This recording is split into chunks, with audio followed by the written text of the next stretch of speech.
do Fernandes da Silva Filho. A força sindical vai tentar atrapalhar o ato do dia 15. O que fazer com a farsa sindical? Tá.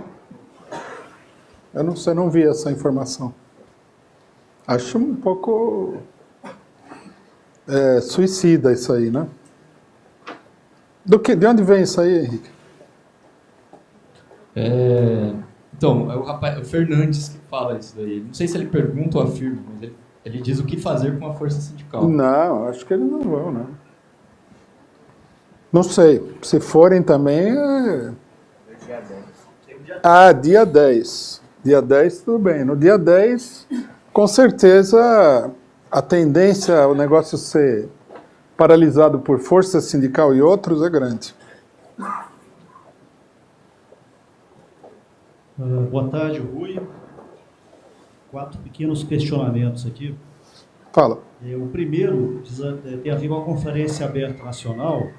Se você tem alguma informação de outras organizações políticas, movimentos sociais que passaram por lá, pequenas organizações ou não, sindicais, que estiveram lá. O segundo, eu li, por incrível que pareça, aqui na internet, né, que o Equador iria entregar o Júlio Assange. Assange, queria que você comentasse um pouco o que significa isso, a importância dessa entrega, né, para a geopolítica internacional. As outras questões agora têm a ver com eleições. Você comentou assim, meio a passar a respeito da rede, que seria a Marina, né? A Marina ainda não tem a confiança da burguesia para ser a candidata preferencial. Você acha que isso pode acontecer? E, enfim, sobre as eleições nos estados, o papel aí da eleição para o Parlamento Federal. Se a esquerda deveria centrar força nisso, fazer uma bancada grande, né, de partidos de esquerda, e nessa bancada, onde o PCO vai se enquadrar, se o PCO vai ter candidaturas nos estados, e serão feitas algum tipo de aliança entre o PCO e algum partido de esquerda. Bom, sobre a conferência, eu não falei, né? Porque, para não entender, participaram várias organizações, né? Participaram, integrantes do PT de vários lugares, até núcleos do PT. Participaram sindicatos, né? O POSP tinha uma pequena delegação ali, importante. Outros sindicatos mandaram pessoas. Participaram movimentos populares. Participou uma delegação que veio do acampamento Marisa Letícia em Curitiba. Quer dizer, é até bom esclarecer, porque não foi uma conferência do PCO exclusivamente, embora o PCO tenha tido um papel na mobilização. Foi uma conferência aberta de vários setores. Está aí para confirmar o fato de que a própria presidenta do PT veio à conferência, né? Ela logicamente não tinha condições de participar integralmente, veio, fez uma saudação, mas mostra isso daí. A POSP, que é um dos sindicatos mais importantes da CUT também, os metalúrgicos de São Bernardo nos cederam o espaço para fazer a conferência, que a gente acabou não tendo condições de utilizar. Quer dizer, foi uma conferência bastante diversificada, né? Não dá para te dizer aqui tudo, eu nem tenho mesmo a lista de todos os que participaram aí. Bom, a questão do Assange mostra que a situação evolui, né? A situação evolui não, a direita, ela não está dando nenhuma demonstração em lugar nenhum de ceder terreno. Até notícias aí de que o Lenin Moreno, né, presidente vira-folha do Equador, ele estaria negociando a prisão do Rafael Correia em troca de expulsar o Assange da embaixada equatoriana. Digamos assim, é um ato de uma calhordice assim, inacreditável. Essa aqui é a verdade, né? Fazer uma coisa dessas. Enfim, eu acho que ele já mandou a Assange, como é que se diz? Mandou a Assange sair, né? Eu acho que, logicamente, tem que ter um protesto, mas vamos ver o que acontece agora, que não deverá ser muito bonito para o Assange. Mostrando que a democracia não perdoa nenhum verdadeiro livre exercício de nenhum direito democrático, né? Se você falar contra o governo Aube e não tiver maiores consequências, possivelmente vão deixar você falar à vontade. Agora, se começar a ter consequências, que é aí que a liberdade democrática vale, né? Porque a liberdade de ser inócuo não é bem uma liberdade, né? Você paga caro por isso daí. Marina Silva, eu acho que ela é uma candidata do golpe. Ela é uma carta, é um step, um pneu aí de troca. É uma alternativa.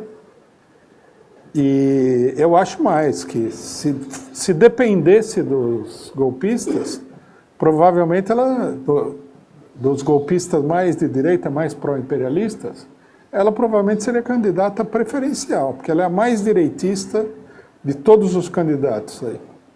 Ela é mais direitista até do que o Bolsonaro, porque ela representa diretamente os especuladores internacionais. Com os outros que vão fazer a política do imperialismo, o imperialismo vai ter que negociar e tal, vai ter aquele trâmite. Ela é uma funcionária, todo mundo sabe que ela é ligada ao Jorge Soros, né? Que o negócio ela é apoiada pela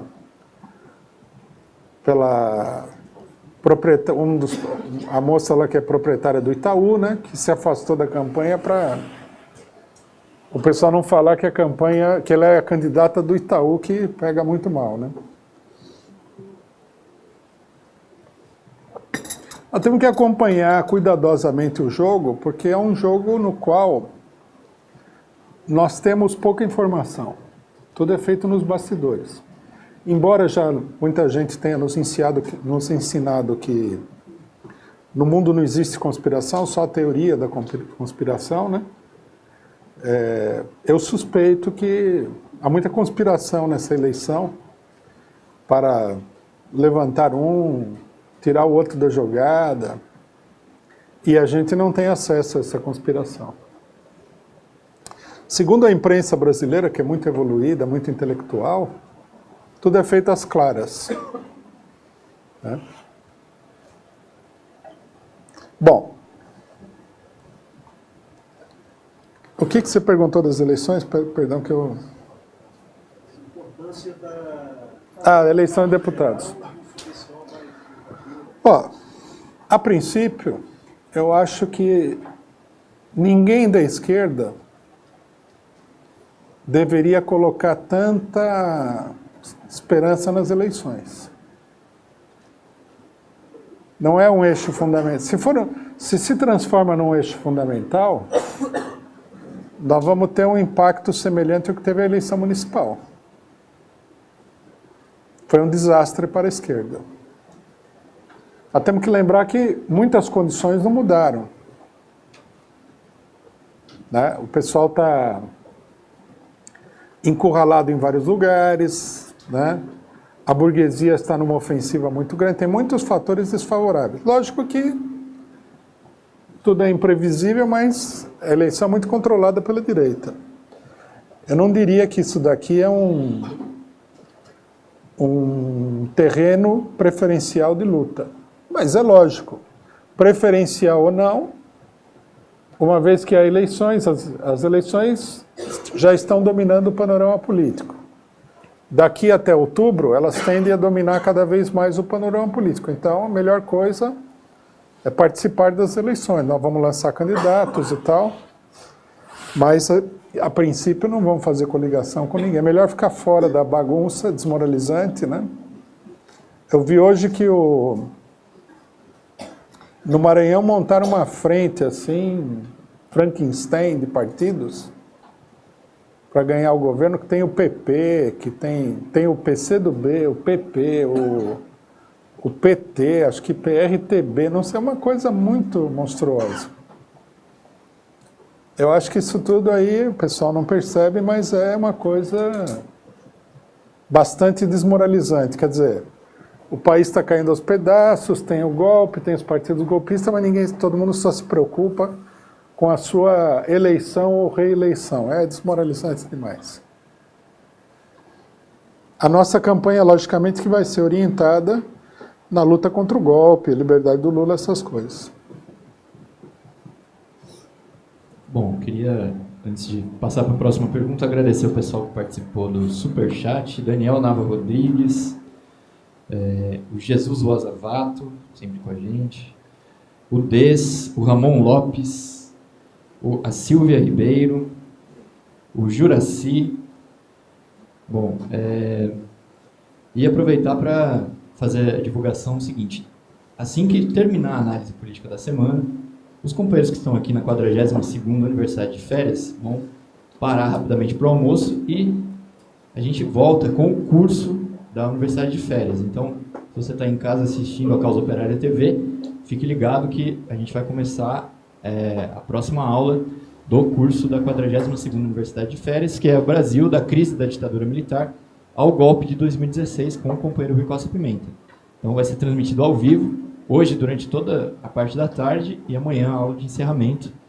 Então fique ligado na programação da Causa Operária TV para acompanhar esse curso da 42ª Universidade de Férias. Bom, a pergunta da internet é a seguinte, do Rodrigo. Será que é possível esperar uma ofensiva de países como China e Rússia com o objetivo de interferir mais diretamente sobre a situação brasileira, especificamente na libertação do Lula? Pergunta meio especulativa, né? Mas eu acredito que interferência direta não vai haver, não. Indireta, eu sei que existe, né? Mas direta...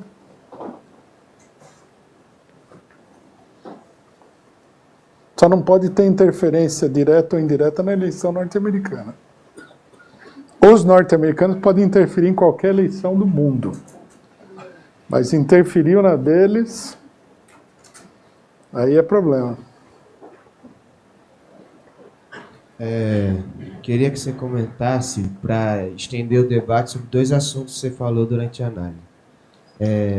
Sobre essa questão da defesa da liberdade de expressão e dos direitos democráticos, porque a esquerda pequena burguesa, quando a gente foi defendendo esses direitos, ela fez muita campanha contra a gente, falando que a gente defendia o Maluf, o Garotinho, a mulher dele, o Bolsonaro, o Levi Fidelix. Aí eu queria que comentasse mais para... Não entendi essa última parte do Maluf. Então, quando teve o negócio lá do Maluf e tudo, do Garotinho e tudo mais, quando eles foram presos, eles fizeram uma campanha, né, falando que a gente apoiava eles, porque a gente defendia os direitos democráticos da população. Quem que falou isso aí? A esquerda pequeno burguesa, PSDB, corrupção. E a mesma coisa com a liberdade de expressão, né? Quando o Bolsonaro quando o Bolsonaro fala essas ladainhas, né? O pessoal fica apoiando que o Estado, né, o Ministério Público e tudo mais, eles têm multa, prendam, esse tipo de coisa. Eu queria que comentasse mais essa questão da censura e da perseguição aos direitos, para a gente estender, né, o assunto sobre isso. Bom, não sei se tem muita coisa para estender aí. A política da esquerda pequena burguesa, ela se resume ao seguinte: defender os amigos. Se você gosta da pessoa, você defende. Tanto que você pode ver que eles não defendem ninguém. Até gente do partido deles, eles não defendem, se for atacada. Né? Por que é isso daí? Porque quando você defende uma pessoa que está sendo atacada pela burguesia, significa que você vai na contramão da imprensa capitalista. E isso daí, assim, não é de bom tom. E a esquerda pequeno-burguesa, ela se baseia muito no bom tom.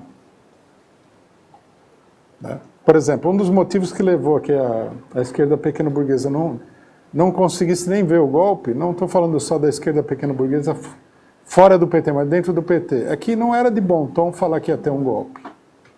Porque toda a imprensa falava assim, isso é loucura, de aloprados, de malucos. Então, se a imprensa começa a condenar desse jeito, eles, em geral, eles já enfiam a viola no saco. A esquerda pequeno-burguesa faz parte da pequena burguesia, que é a classe bem pensante, né? Bem pensante significa que a pessoa pensa aquilo que é requerido que ela pense.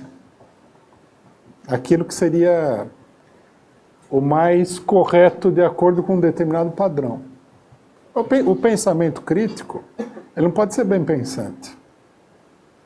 Pensamento crítico implica que em determinados momentos você vai levantar lá e falar para a esmagadora maioria das pessoas que o que eles estão pensando é uma idiotice. Se você não tiver personalidade para fazer isso, você vira uma vaquinha de presépio. Não é? Quando nós falamos que ia ter o golpe, essa esquerda pequeno-burguesa, eles faziam festa. Louco, delirante, maluco. O que é isso daí? Uma esquerda bem pensante. Não tem aquele famoso vídeo do PSTU que falou que ninguém queria o golpe? Eu muitas vezes eu tenho a impressão de que a esquerda pequeno-burguesa, eles tiram a opinião deles de uma leitura direta da imprensa burguesa. Eu, por exemplo, eu leio a imprensa burguesa meio assim, com um espelho, né? Então, eles falam isso, você põe o espelho, aparece ao contrário, normalmente é a verdade, você entendeu? Dá a impressão de que eles leem assim. Então, aí fala assim, vem lá o principal golpista de todos e fala assim, golpe? De jeito nenhum. Tá vendo que... Pergunta para o embaixador norte-americano, vocês estão organizando clandestinamente, de maneira criminosa, um golpe no Brasil? Nós? Lógico que não.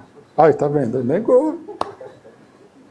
É totalmente absurdo. Então, no final das contas, eles só vão contra essa opinião geral para defender os amigos e olhe lá. Porque quando o Zé Dirceu foi preso, Zé Dirceu, Delúbio e outros, um monte de gente falou, expulsa logo esses caras do PT que isso aí perde voto. Porque o cara não quer perder prestígio, né? Isso é principalmente uma turma dentro do PT que tem essa posição até hoje. Bom, a questão é a seguinte, nós, diferentemente da esquerda, nós não defendemos os nossos amigos. Né?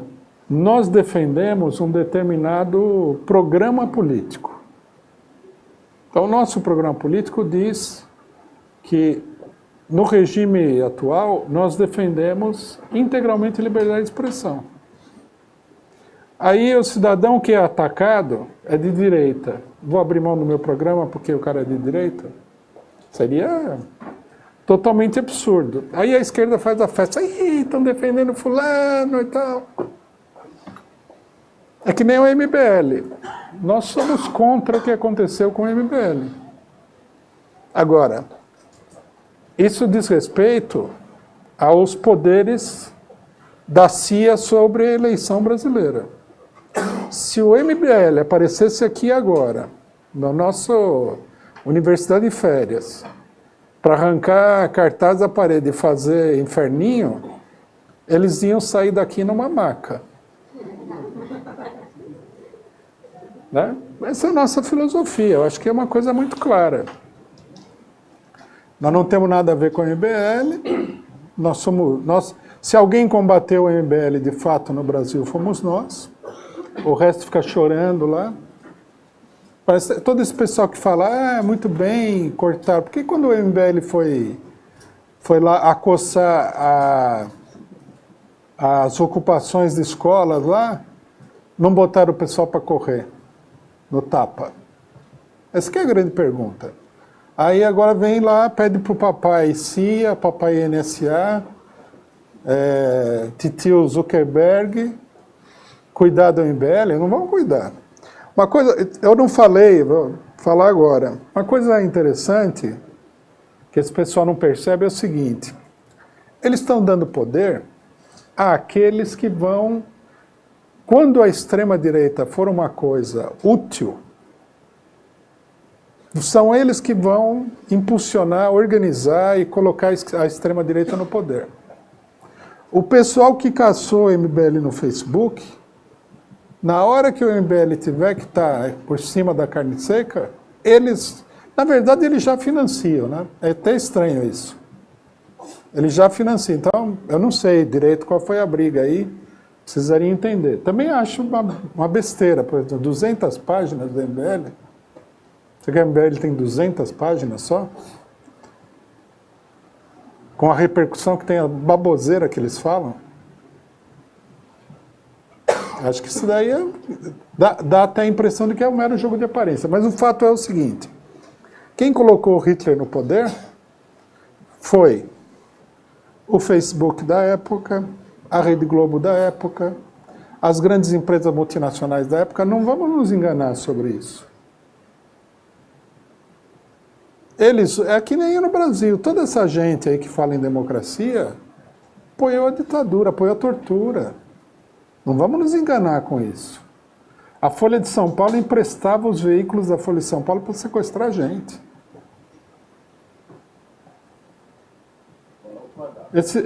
Ultragás. Esses empresários aí, um monte deles financiaram a Operação Bandeirantes em São Paulo. Eles não têm nada de democrático. Nada. Absolutamente nada.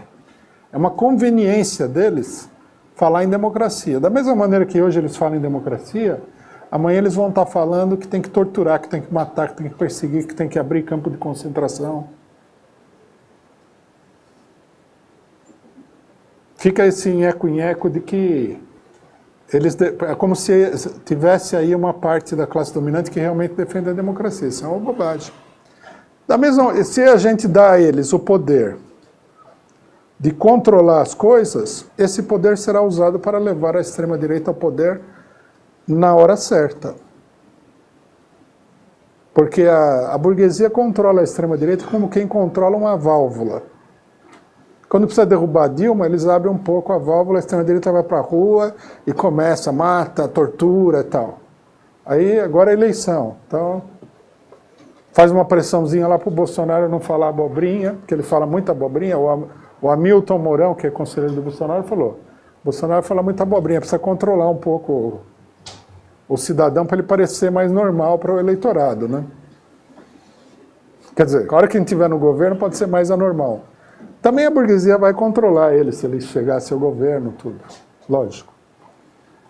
A maioria das pessoas não entende. É como se a democracia fosse um sistema que não tem pessoas por detrás. Não são seres humanos que fazem o negócio. Não são interesses humanos de capitalistas e tal. Bom, e no final, para resumir a nossa filosofia, assim, ó. Eles vêm primeiro e depois a gente vai. Então, vamos brigar quando a gente nem chegou a ser perseguido ainda, você entendeu? Esse aqui é o negócio. É a famosa história do boi de piranha. Você tem que atravessar um riacho, não sabe se tem piranha. Aí você joga um boi. O boi chama MBL. Se as piranhas comerem, você não põe o resto da boiada para atravessar. Mas se as piranhas não comerem, quer dizer, se ninguém reagir, se ninguém gritar, se ninguém espernear, se ninguém falar nada, passa toda a boiada. Quando você vê, você está do lado de lá. A nossa filosofia nesse sentido é muito simples, muito prática. Henrique Ares Araújo. Então, Rui, no caso são duas perguntas. A primeira delas, você estava comentando dessa turma de pessoas investigadas que estava em torno do Alckmin, né? Então eu queria saber se esse pessoal está sendo investigado de modo a pressionar eles a apoiar a candidatura do Alckmin. Essa seria a primeira pergunta. E a segunda é o seguinte: quando a gente diz que é Lula ou nada, quer dizer, se o Lula não participar, a gente chamaria o voto nulo. Eu ouvi algumas pessoas, até na conferência mesmo, dando, entre aspas, o contra-exemplo da eleição do Dória. Quer dizer, que ele perdeu para os brancos e nulos, né? No entanto, virou prefeito e não foi derrubado, tal, por nenhuma mobilização popular. Então os caras falam assim, não funcionou com o Dória, então a gente também não poderia anular o voto para presidente. Eu queria que você explicasse um pouco quais seriam as diferenças entre o caso da eleição na Prefeitura de São Paulo e na eleição nacional, e explicar, de repente, por que o Dória não chegou, de fato, a cair por conta de uma mobilização popular. Eu não entendi, o PT chamou voto nulo contra o Dória? Não, mas eu digo, ele teve menos votos do que teve de brancos e nulos, se eu não me engano. Mas o PT participou da eleição. Não, sim, mas os caras falam assim, quando a gente chama o voto nulo, eles dizem assim, o Dória perdeu para os brancos e nulos e, entre aspas, não adiantou nada. Então seria uma loucura a gente chamar o voto nulo porque o Dória não caiu, mesmo ele não tendo sido legitimado pela maioria da eleição. Não, tudo bem, mas a situação que nós temos agora, que precisa ser levada em consideração, isso é uma comparação muito grosseira. É a seguinte, o candidato preferencial não está podendo participar da eleição. Então não é simplesmente que você fala voto nulo, se for o caso de falar, no momento que for o caso de falar. O que você vai falar é, essa eleição não vale porque a pessoa que ia ganhar a eleição não está podendo participar. É outro tipo de história.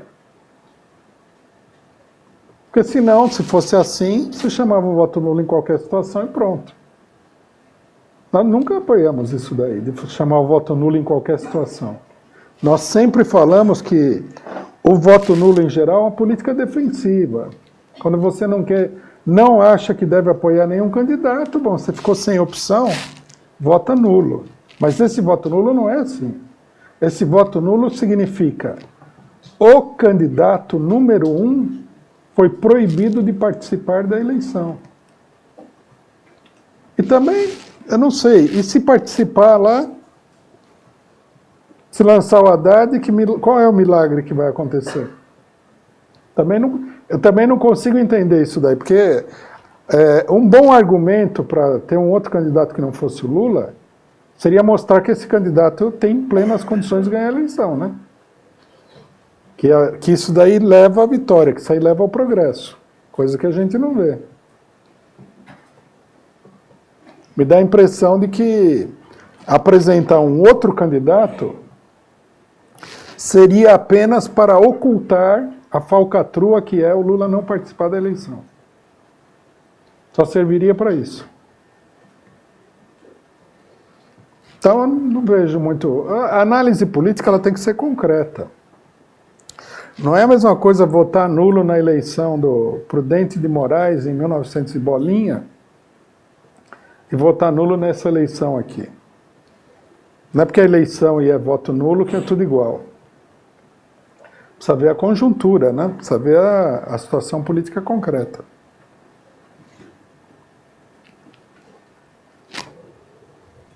Bom, Rui, são duas perguntas também. A primeira é mais organizativa, mas também é política, né? Que a gente tem visto uma tendência forte da CUT, do próprio PT, de dividir os atos nas capitais, né? Ao invés de fazer uma grande concentração, dividir os atos, fazer um em Belo Horizonte, um em São Paulo, um em Porto Alegre. Queria que tu falasse um pouco sobre a nossa política para o dia 15, né? Se a gente vai concentrar tudo em Brasília mesmo, se a gente tem que pressionar os setores do PT a levar todo mundo para Brasília. E a segunda é um ponto que foi falado na própria conferência, que era a questão da internacionalização da luta contra o golpe, né, principalmente na América Latina. E a gente viu essa semana, teve um decreto do Macri, né, do uso das Forças Armadas para a segurança interna na Argentina. E eu queria que tu comentasse um pouco isso, porque parece bastante com o que foi decretado aqui no Rio de Janeiro, né? E em outros estados anteriormente. Só uma coisinha, eu respondi as suas perguntas todas? Faltou se os caras que estão sendo investigados estão com algo. Não, eu acho que não. Acho que eles estão. Eles são os líderes dos partidos políticos que estão todos sendo investigados, né? Isso aí serve para muita chantagem, mas não acho que é para apoiar o Alckmin, não. Bom, você falou do Macri e da dispersão dos atos, né? Bom, não vi o PT chamar para outros atos agora no dia 15, né? Não sei se a ideia é dispersar os atos. A nossa política, por outro lado, e o que foi discutido na conferência é muito claro. Vamos para Brasília, né? Inclusive eu vi uma proposta, está no meio das propostas que foram discutidas na conferência, queria destacar aqui. Uma companheira do PT propôs que se fizesse um abaixo-assinado para que os governadores do PT mandassem gente para Brasília no dia 15. Eu acho que essa proposta é uma proposta muito correta. Acho que todo mundo, não é só do PT, não. O PCdoB não fala que é a favor da libertação do Lula, tem que pedir que o governador do PCdoB também, todos os governadores. Inclusive eles estão aí no bem bom, eles não apoiam nada, não fazem nada, e mantêm aí a aparência de grandes lutadores pela democracia. Eu acho que não, acho que tem que pressionar todo mundo. Tem que pressionar todos os setores.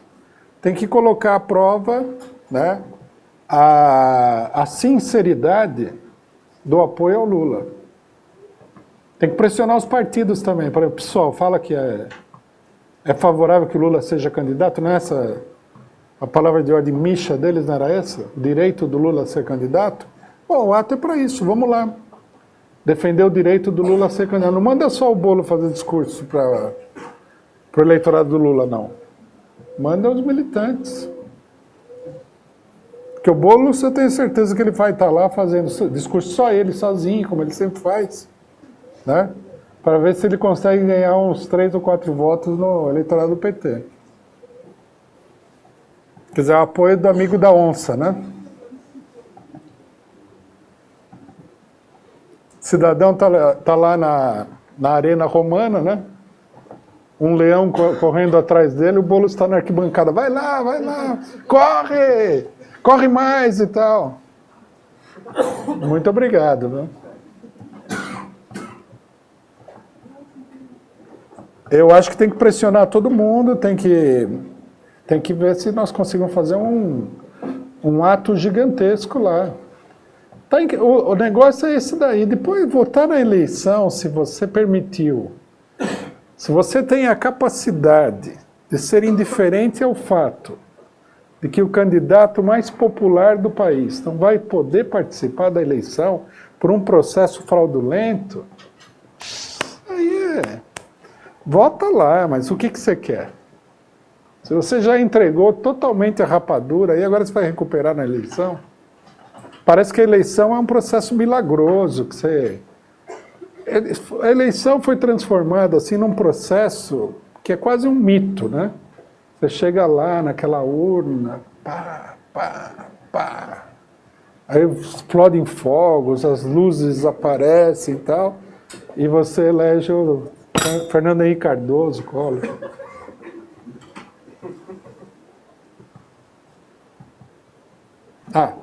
Macri. Importantíssimo o caso Macri. O caso Macri mostra a falta de vontade da direita de recuar, né? Que é o que nós temos falado. Não deu nada certo, a Argentina foi para o FMI, a situação está cada vez pior. O que nós vamos fazer? Vamos colocar o exército na segurança interna, não é? Afinal, na Argentina está cheio de bandido. Como é que não vamos controlar essa bandidagem? Não é? É que nem o Rio de Janeiro. Já você vê que o Macri considera que não é só Não é só Buenos Aires, não é só Córdoba, que é igual ao Rio de Janeiro, é o país inteiro. Ele fez isso daí porque ele está prevendo sérias tendências à explosão social. A esquerda acha que na Argentina, a Argentina é diferente, não teve golpe. Inclusive o Macri ele se beneficia dessa idolatria da esquerda, das eleições, porque a esquerda não fala que ele é um presidente ilegítimo, que foi tudo manipulado, né? Que forjaram acusações contra a presidenta e tal. Não falam nada disso. Eles falam que o presidente é legítimo. O presidente legítimo, ele vai dar um golpe, ele já está dando um golpe aí maior do que o presidente ilegítimo. Teve uma enorme manifestação contra, mas ele vai recuar? No caso do Rio de Janeiro, né, como o Rio de Janeiro, todo mundo sabe, tem as favelas, na favela tem bastante traficante de drogas, é um caso antigo, a esquerda ela é, como ela é bem pensante, né, ela é a favor do bom tom, ela fala assim, nossa, mas eu vou me opor a que controlem o tráfico, um crime tão horrível, né? Daí vem alguém e fala assim, o traficante está lá dando heroína para criancinha, que horror, moral, papapá. Aí deixa que o exército tome conta da segunda maior cidade do país. Agora, e na Argentina? O que está acontecendo? Deve ter alguma desculpa lá na Argentina que os jornais estão batendo, mas alguém ouviu falar de alguma coisa que justificasse isso na Argentina? Não. É que é a mesma coisa que o Rio de Janeiro. É uma ocupação militar do país para se prevenir contra a reação popular. É um golpe de Estado. Botar as tropas na rua, né, convocadas pelo próprio presidente da República, para ter aparência de legalidade, mas é uma coisa ilegal, é um golpe de Estado. E vamos ver como é que a coisa se desenvolve na Argentina, né? Os argentinos, nesse sentido, estão copiando os brasileiros. Ou os brasileiros e argentinos estão seguindo ordens, né? Lógico que nós não acreditamos em teoria da conspiração, mas estariam seguindo ordens de uma terceira parte interessada, né? Mas como a gente sabe que é tudo feito às claras, então deve ser que tem muito crime na Argentina mesmo, para colocar todo o Exército Nacional na rua. Vamos acompanhar, inclusive, ver o que a esquerda argentina vai falar disso aí. Só um detalhe, é que ele decretou poucos dias depois uma reunião com os coordenadores da FMI. Acho que você está muito conspirativo. Estados Unidos não interfere em nada no Brasil. Na Argentina, no Chile. Isso aqui é tudo independente. Sérgio Moro só vai para o Estado. Você vê que ele nem fala inglês, Sérgio Moro. Como é que ele vai conspirar? Porque que os norte-americanos não falam português, a gente sabe. Então, se comunicar por sinais, lógico. É uma prova de que não há conspiração. Como a gente teve a conferência na semana passada, achei que ficou pouco desenvolvido. Fala um pouquinho mais alto. Não o desdobramento do caso da visita do Trump, do encontro do Trump com o Putin na Finlândia, após a visita à Inglaterra. A gente viu que houve uma reação muito forte dos setores do Partido Democrata, da imprensa americana. Queria que você comentasse esse desdobramento. O Trump fez um contra-ataque aí num processo que eles estão organizando para tentar derrubar o governo dele. A gente já assinalou isso aí várias vezes, né? E se deu mal, porque o monopólio de imprensa norte-americana é fortíssimo, né? E deu uma resposta contundente. Saiu acusando ele de traidor. Eles viraram a mesa, né? Quando eles perceberam que o Trump estava tentando botar a cabeça para fora d'água. O que o Trump fez foi muito simples. O Putin fez a Copa do Mundo, bem sucedida, e aí convidou o Trump e fizeram uma declaração conjunta num momento favorável, que todo mundo estava elogiando a Rússia e tal. Na crença, você vê que até as pessoas mais espertas subestimam esse monstro, né? Aí o monstro olhou e falou, de jeito nenhum que esses dois aqui vão virar o jogo. E saíram num ataque ferocíssimo contra o Trump. Eles aproveitaram a iniciativa do Trump para tirar o peso das costas, para aumentar a pressão sobre ele.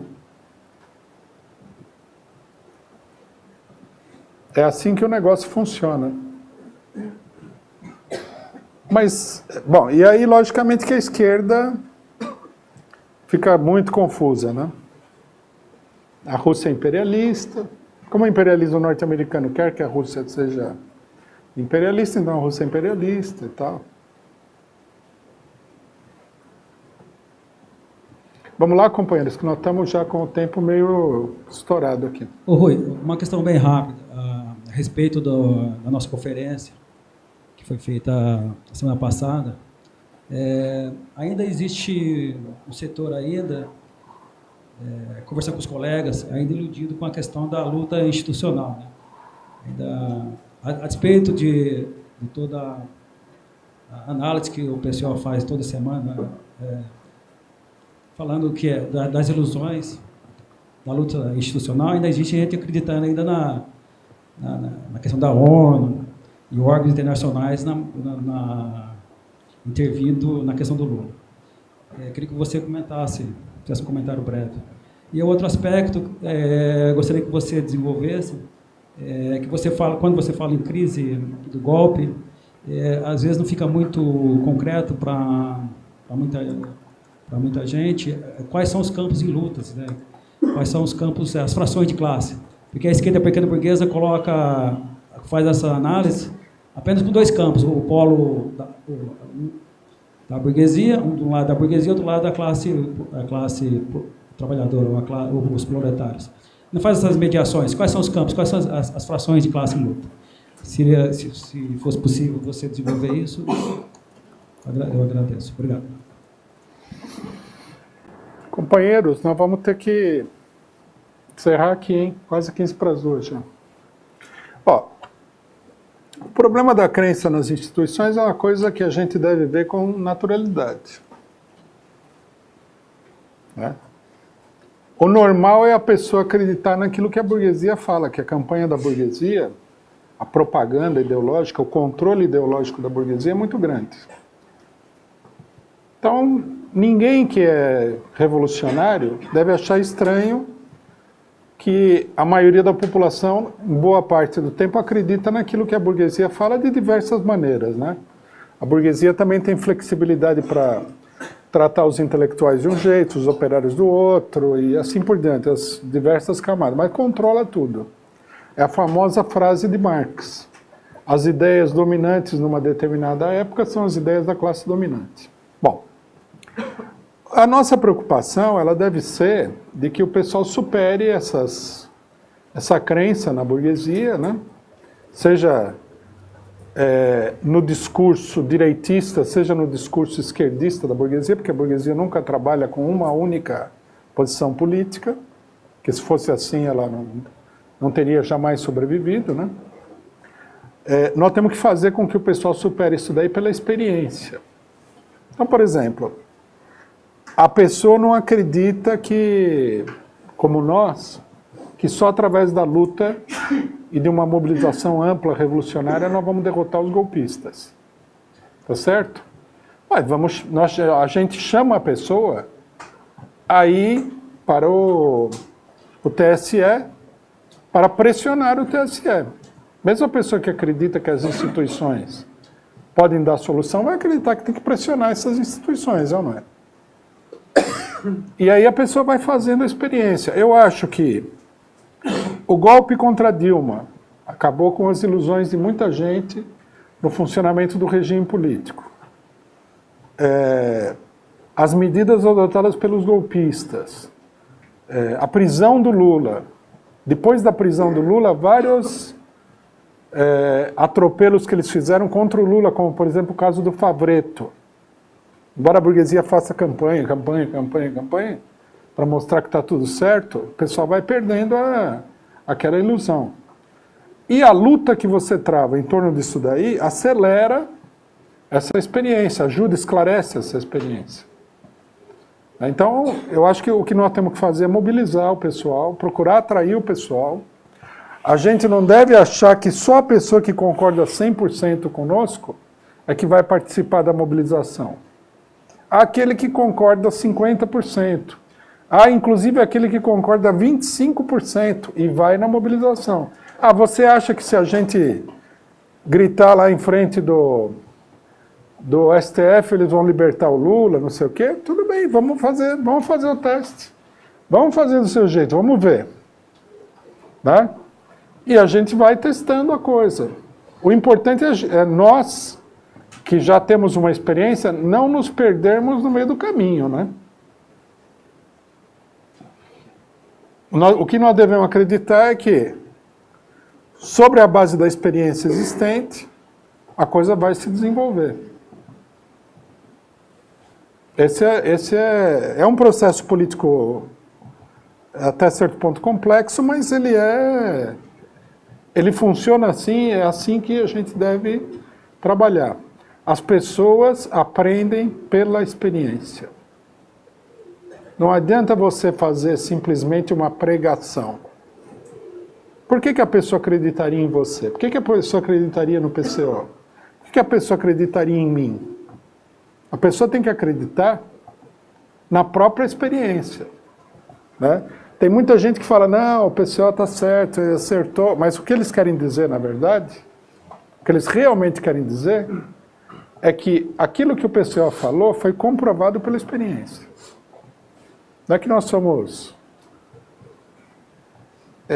especialmente inteligentes e, por exemplo, merecemos crédito. O que eles querem dizer? Que quando a gente explicou que por isso, por aquilo, por aquele outro, ia ter um golpe de Estado, o pessoal ouviu e falou, será? Mas aí veio o golpe de Estado e a pessoa falou, não.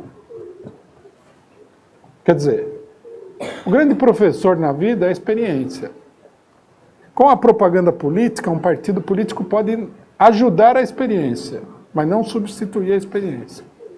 E nós devemos ajudar a experiência, o máximo possível, com todas as nossas forças. Por exemplo, essa mobilização do dia 15, ela não só vai ser uma política que pressiona a burguesia, mas, acima de tudo, ela vai servir para que mais pessoas evoluam na sua maneira de pensar. Vamos ver o que acontece lá também, quantas pessoas vão, tudo depende também dos fatos, né? Se você levar, vamos supor que acontecesse, 100 mil pessoas em Brasília no ato do dia 15, coisas ali vão acontecer, não vai ter jeito. 100 mil pessoas é um mar de gente. E as coisas que acontecerem vão também mostrar muitas outras coisas. Por exemplo, se o pessoal tivesse conseguido evitar que o Lula fosse preso em São Bernardo, muita gente teria aprendido muita coisa sobre a fraqueza dos golpistas, que ninguém aprendeu. Não deu para medir, não é? O cidadão fala para você, tá vendo aquela árvore ali? Ela é fraca, você der um pontapé nela, ela quebra. Então fica uma discussão, quebra, não quebra, quebra, não quebra. Mas se alguém for lá e der um pontapé e ela quebrar, todo mundo vai olhar e falar, ó, tá certo, ela quebra mesmo, porque tem isso, tem aquele outro. Agora, se ninguém quebrou, fica a dúvida, quebra ou não quebra? Tá? Então, nós temos falado o seguinte, o regime golpista é, de um determinado ponto de vista, fraco. Mas ninguém conseguiu colocar isso à prova, a não ser os condutores. Os condutores colocaram à prova e mostraram, não de uma maneira integral, mas mostraram que o regime político é fraco. Se a gente conseguisse mostrar que ele é fraco, a campanha pela liberdade do Lula e tudo cresceria exponencialmente. Você vê que a política, né, um aspecto da política é também a evolução do pensamento das pessoas, né? Que é também um fenômeno complexo. Bom, Sobre esse negócio da esquerda pequena burguesa que você falou, é verdade. Né? Eles simplificam a realidade. É a burguesia de um lado, a classe operária do outro. Quem particularmente pensa assim é o PSTU. O PSTU, inclusive, alguns anos atrás, você lia os textos deles sobre negros e mulheres, LGBT não, mas negros e mulheres, e eles falavam assim, não tem luta do negro, é a luta de classes. Não tem luta da mulher, é a luta de classes. Luta de classes, para ele, é uma compreensão assim, meio de pré-primário da luta de classes, né? Pré-escola. Burguesia de um lado, classe operária do outro. Que, na realidade, não é uma concepção científica da luta de classes, mas é uma nova nomenclatura para o bem e o mal. No fundo, é uma concepção moral. Bom, que a concepção deles é falsa, fica claro pela mudança que houve na questão das mulheres e dos negros. Agora, a questão da mulher e a questão do negro, para eles, né, foi colocada acima da luta de classe. Então, você mostra que é uma posição que não tem coerência nenhuma. A explicação mais simples que a gente pode dar é o seguinte: quando a gente fala em luta de classes, nós estamos repetindo aqui, como bons alunos, o que Marx fala no Manifesto Comunista. Marx não fala que a luta de classes foi a luta entre duas classes sociais a história toda. Não. Inclusive, a descrição que ele dá das classes sociais, a gente vê que ele descreve muitas classes sociais para cada um do sistema social que existiu. O que Marx falou foi o seguinte: essencialmente, na essência, a luta de classes moderna é entre a classe operária e a burguesia. Né? E nós diríamos, né, que é entre a classe operária mundial e a burguesia mundial. Ele não falou exatamente assim, mas é o que ele pensava. Só que isso daí não esgota o problema da luta de classe. Há muitas outras classes que interferem no processo. Né? Então eu diria o seguinte: a esquerda pequeno-burguesa é como aquelas pessoas que aprenderam a falar bom dia, boa tarde, me dá um café em inglês, mas não conseguem ter uma conversa, você entendeu? Quer dizer, eles adquiriram algumas frases do vocabulário, uma ou outra noção gramatical, mas o marxismo para eles não é uma língua integral. Eles são como crianças nesse sentido. Falar que a luta de classes é só a burguesia contra o proletariado é uma bobagem. Seria excluir o resto das classes sociais do mundo, né? Você tem que determinar exatamente qual é o papel de cada classe social na luta de classes. Ah, mas a classe média não é essencial. Não é essencial porque ela não é um dos dois polos fundamentais da produção capitalista. Mas no processo político, ela tem uma grande importância. Se a burguesia que utiliza a classe média para os seus propósitos, ela isola a classe operária e constitui uma base social de apoio, e assim por diante. Então você tem que levar em consideração isso. Também tem um detalhe: política e economia, elas estão entrelaçadas, mas política é política, economia é economia. Não dá para traduzir a economia diretamente para a política. Essa é uma outra coisa também que os marxistas de primeira viagem também não entendem, né? Quer dizer, é um assunto para um debate mais amplo, mas grosso modo é isso aí.